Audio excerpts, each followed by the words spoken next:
Tanks. Lost sci-fi short stories from the 1940s, 50s, and 60s. Book 110. Written by Murray Leinster. Narrated by Scott Miller.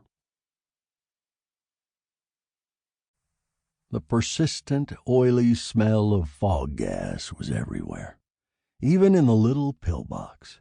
Outside, all the world was blotted out by the thick gray mist that went rolling slowly across country with the breeze. The noises that came through it were curiously muted. Fog gas mutes all noises somewhat. But somewhere to the right, artillery was pounding something with HE shell, and there were those little spitting undercurrent explosions that told of tanks in action. To the right, there was a distant rolling of machine gun fire. In between was an utter, solemn silence. Sergeant Coffee, disreputable to look at and disrespectful of mien, was sprawling over one of the gunner's seats and talking into a field telephone, while mud dripped from him. Corporal Wallace, equally muddy and still more disreputable, was painstakingly manufacturing one complete cigarette from the pinched-out butts of 4 others. Both were rifle infantry. Neither had any right or reason to be occupying a definitely machine gun section post.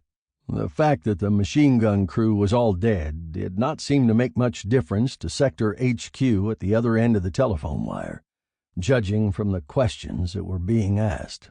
"I tell you," drawled Sergeant Coffee, "they're dead. Yeah, all dead.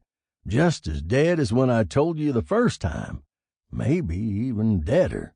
Gas, of course. I don't know what kind. Yeah, they got their masks on." He waited, looking speculatively at the cigarette Corporal Wallace had in manufacture. It began to look imposing. Corporal Wallace regarded it affectionately. Sergeant Coffee put his hand over the mouthpiece and looked intently at his companion. "Give me a drag of that, Pete," he suggested. "I'll slip you some butts in a minute." Corporal Wallace nodded and proceeded to light the cigarette with infinite artistry. He puffed delicately upon it, inhaled it with the care a man learns when he has just so much tobacco and never expects to get any more, and reluctantly handed it to Sergeant Coffee. Sergeant Coffee emptied his lungs in a sigh of anticipation. He put the cigarette to his lips. It burned brightly as he drew upon it. Sample complete. Ready to continue?